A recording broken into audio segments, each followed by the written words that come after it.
to this point? I think he's bang on the curve. This decision, this whole thing has been a long time coming, but there's been a sort of horrible sense of inevitability. I think it was just a question of when we got there. We've got the Online Safety Act. It's the best piece of legislation of its kind anywhere in the world, I think, certainly from my point of view. That was done under the last parliament and led by the last government, but with all-party support. And what we've seen in California with the cases that have triggered this reaction from Keir Starmer are just another example of the worm turning. Big Tech's day is coming to the power of Big Tech is finally being confronted. Now, we saw that, what you reference in Los Angeles, for example, that court case with the young girl who successfully pointed out that she was addicted and the addictive functions of it. There's set to be more court cases in the United States. Do you think it paves the way for similar action here? Absolutely. It's all in the works. Somebody documented that there are 2,400 cases, at least, on the way in the United States along similar lines. And just a small but important detail about the decision in that California case. The child, well, she was a child at the time, she's now 20 years old, KGM, is the pseudonym she was using. She was awarded $6 million in damages. $3 million were compensatory damages. In other words, they were damages meant to, as it were, compensate for the harm that she suffered. But $3 million, the additional $3 million, were punitive damages. Now, I'll just read you the 6 or 7 words of Californian state law that determine whether or not you get punitive damages. And to get punitive damages, there has to be clear, and this I'm quoting, clear and convincing evidence of oppression, fraud, or malice. Now, that's what a California jury decided. Clear and convincing evidence of oppression, fraud, or malice. Now, obviously, they're going to, Google and Meta, who are the companies involved, are going to appeal the decision. We'll see where it all ends up. But that's what a jury found. So, you know, it's a damning decision. And just to expand on that for listeners, of course, Meta owns Instagram and Facebook, and and WhatsApp, and as you point out, Google owns YouTube. When it comes to the addictive functions as well, there's a lot of talk about banning social media for under 16s. Lord Nash, for example, has pushed this in the House of Lords. The government is still weighing up whether they want to do that. I think there's a consultation going on. Do you think that, I mean, that is obviously one thing, but do we then ignore the 16 to 18 age bracket, or do you think the sort of under 16s is the real point at which there needs to be action? I think it's an understandable focus is on the under 16s. Australia introduced not a ban. They don't call it a ban in Australia. They call it a suspension or a delay. They did that on the 10th of December last year. I think the truth is we need to wait and see how the Australian experiment pans out. And I suspect our government will delay any final decisions until there is convincing evidence with good sort of academic research to back it up before we decide whether or not to go that way here. But you're right to raise that wider point. There's a lot of really bad stuff out there that shouldn't be there for children or anybody for that matter. So it could go wider, but I think the focus, at least for the time being, will definitely be on kids under the age of 16. Always good to speak with you, John. Thank you for joining us. John Carr is former secretary of the UK Children's Charities Coalition on Internet Safety, a former vice president of MySpace, and involved in the Online Safety Act and the advising of MPs, as you heard just then. Back to your calls on EVs. Imran's in Sheffield. Hi, Imran. Hi, Amy. How are you today? Good, thank you, sir. What did you want to say? The reason I called, I listened to Ahmed's call, and I saw, he's talking about, like, it is like a normal day-to-day car, but I'm talking from perspective of a taxi driver, and it's the worst nightmare you can have as a taxi driver to have an electric vehicle. And I'm talking. Are you a black cab driver or private hire? Private hire. And I'm talking from experience. I wasn't taxiing for many years, and then all this government initiative about buying electric cars and benefit the environment and everything. So I went and bought an electric car, not realizing, I didn't do my homework, to be honest with you. The first thing was, I lived in a cul-de-sac, so I couldn't have a charger at my house, so I had to use the ones in the supermarket, so on the roads. And then when when I bought it from the dealers, they were telling me about how with the range and everything. But then I realised that in winter, the battery performance is absolutely shocking. You lose so much mileage. The higher the Is that that's not just because of the heating, right? That's no. So in warm weather, the battery get more mileage out of the car. Yeah. In winter, it drops considerably. So every time, so my range was like 110 miles. I put the heating on, I lose 5 miles in winter. And the problem I had was the amount of money I lost because some people ordered a taxi, not telling me where they were going. So when I got to the address, they would say to a different town, and then I'd look at the mileage and say, I'm sorry, man, I can't tell you because I'm not got my range in my car. So which caused arguments because then I had to wait for another taxi. And then the other thing was that it was 40 minutes to charge and a fast charger, and it was absolutely expensive. It was working out to like £18 full charge, 16 to 18 pounds full charge. And if I was doing that twice a day, that was 80 minutes of my day I was losing. Yeah, where people were making money. Yeah. And then the worst thing what happened was, I don't know about the systems in Sheffield, people going around chopping the cables off the chargers. They were cutting the cables. Really? So yeah, so I used to be raising the whatever it was material or the label. So then the charges only flew around in the city centre. So I was I don't quite understand. Just from my understanding, rather than... No, because I asked them because they were weighing the people, like whoever were doing it, they were weighing the actual, or whatever, the copper, whatever Oh, I material. see. Right, so there's only about... Right. Yeah, they weigh it in, so there were a few charges left around the city centre, so I had to wake up an hour early, because I did the early morning hours, I did the early hours, Yeah. night shift, so I had to wake up an hour early to find a charger. Yeah, and it's a point that we haven't explored, Imran, so I'm grateful for you bringing that up about the impact on taxi drivers. Thank you. More calls to come. 0345 6060 973. Plus, new research has suggested 1 in 3 primary school teachers have been assaulted by a pupil. We'll discuss that more next. 5:46. Coming up at 6, Claire Foges, leading Britain's conversation. Next on LBC. Dating apps? Easy.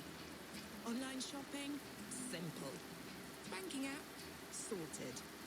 Life admin? Ugh. That's what a digital ID could change. And the government is opening a conversation to make it work for you.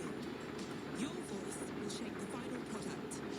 So search Digital ID Consultation to have your say. Digital ID, making public services work for you.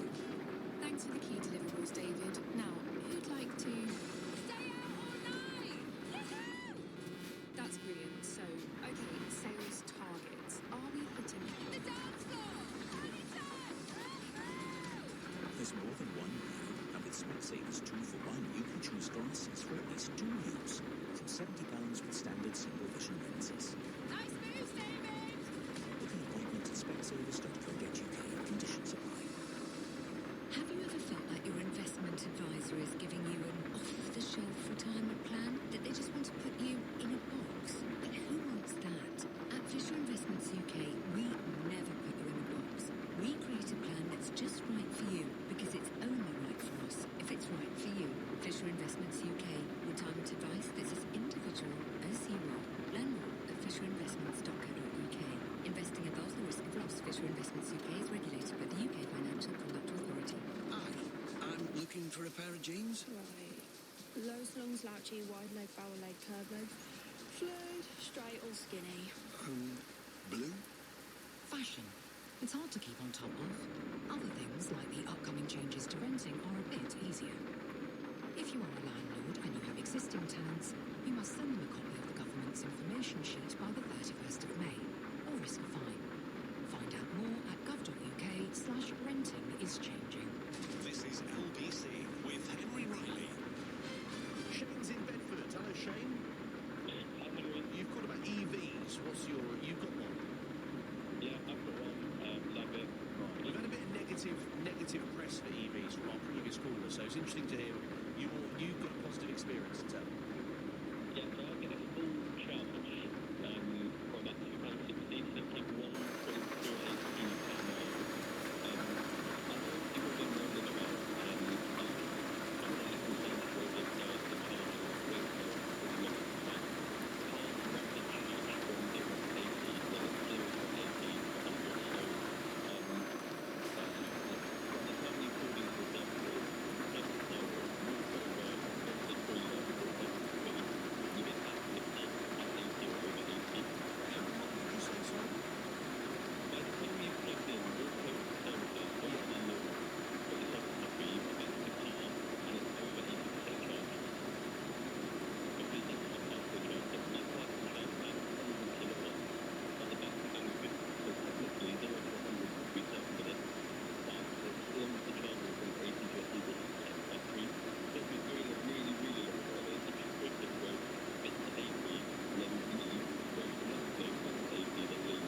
the range for him is just so short. It means he can't do his job.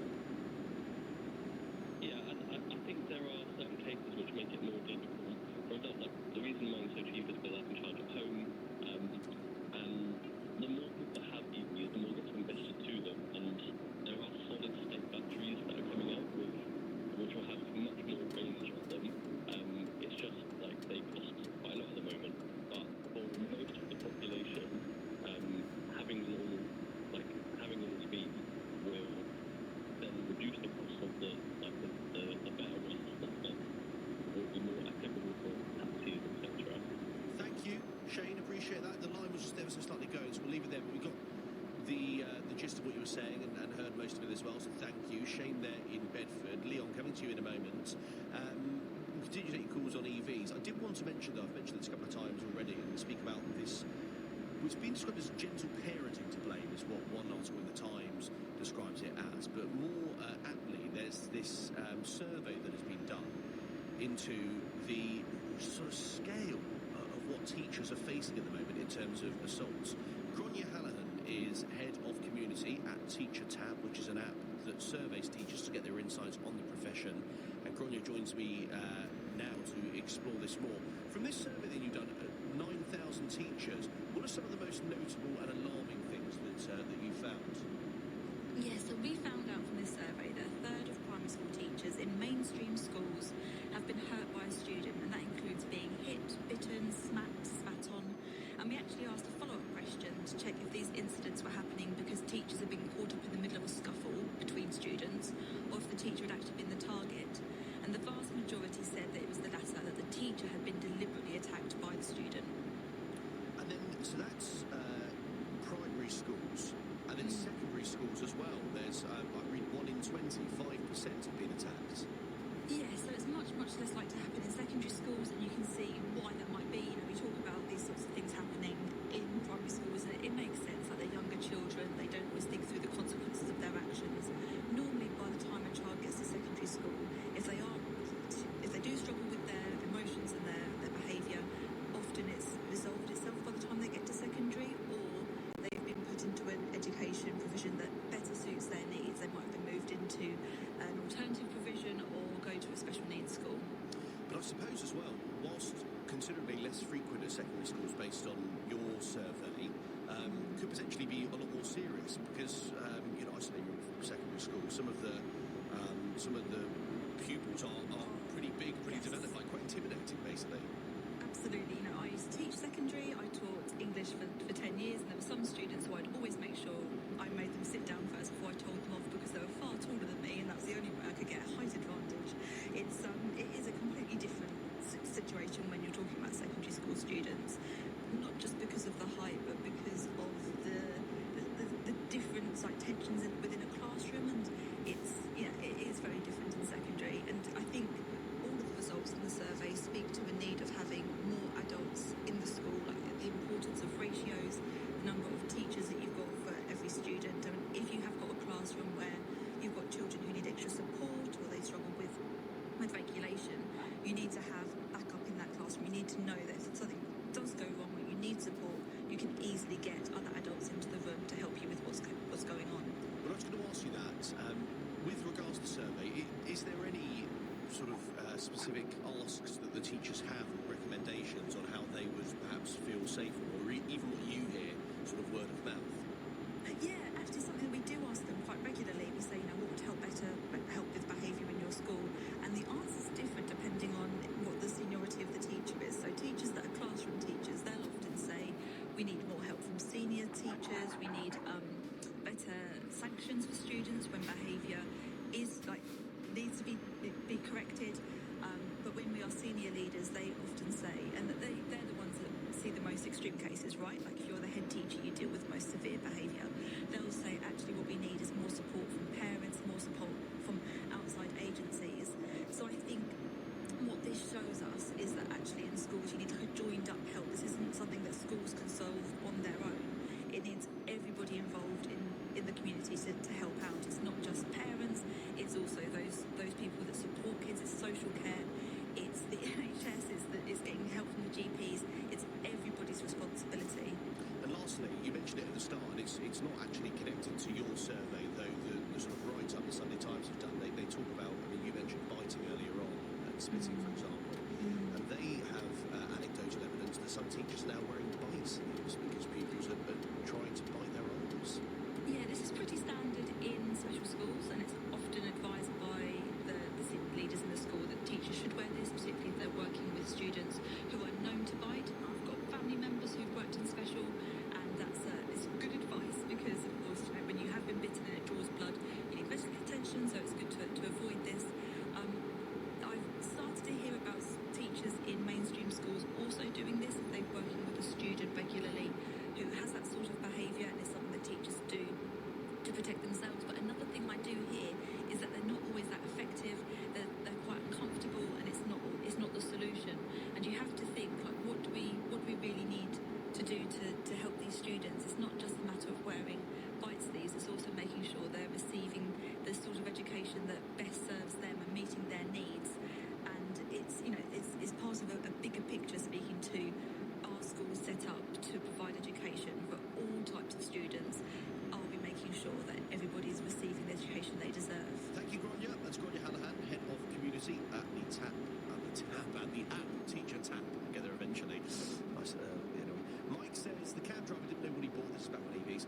I'm not an advocate for EVs, but looking at that as it makes financial sense for work, I've done a load of research, and a lot of the early ones were lemons with a tiny range. Lemons?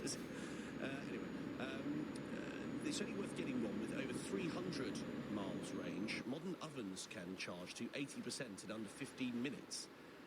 And also, it's more expensive to use the local charging unless you use the Tesla network to charge or charge at home. Leon's in Crawley. Hello, Leon. How you doing? Thank you so much for having me on the show. Thank you. We haven't got an awful lot of time, annoyingly, but what did you want to say? So, right, very quickly, we'll get to the meat on the bones. So I work for a company by the name of Prometheus. They're based in LA, and we produce basically something called synthetic fuel. They call it e-fuel as well, many names. Basically what you do is with this fuel, you put it into a combustion engine car, whether it's diesel, petrol, and then you drive the car as normal, and it doesn't emit any pollution into the atmosphere. Okay. So yeah. What then? This is good. You're sure it's nothing to the atmosphere at all? No, nothing. So there's quite a few companies that are doing this. Porsche is one of them. They're looking at e-fuels. The Germans in World War II used it on their planes, and basically it's an alternative. Well, not really an alternative, but it works alongside EVs. I don't think, government pushing to basically make every car electric and combustion engines the devil. I come from a family of mechanical engineers. I've seen how this technology works, and it can be used with our current fleet, and it will actually help people that want to keep their combustion engines on the road and keep on driving them for years to come. Thank you, Leon in Crawley. You have the last word. Thank you very much for all of your calls and messages this afternoon and evening. If you missed any of the show, you can listen back on our free Global Player app or the LBC app, where you can stay up to date with all of the latest news, videos and opinions. Download the LBC app for free from your app store now. At 9 on LBC, it's the Consumer Hour with Dean Dunham. But first, here's Claire Foges. Thanks, Henry. Coming up at 8, is the shocking rise in violence in primary schools down to the rise of gentle parenting? Do parents need to get better at saying no to their little darlings? At 7, a poll out this weekend shows Keir Starmer's popularity has been boosted by the war in Iran. Could a protracted conflict in the Middle East save his political skin? But first, today being Palm Sunday, Pope Leo has been out speaking to the masses outside the Vatican and making his views on the war very clear, stating that God rejects the prayers of leaders who start wars. Was the Pope right to speak so forcefully, or should he stay out of it?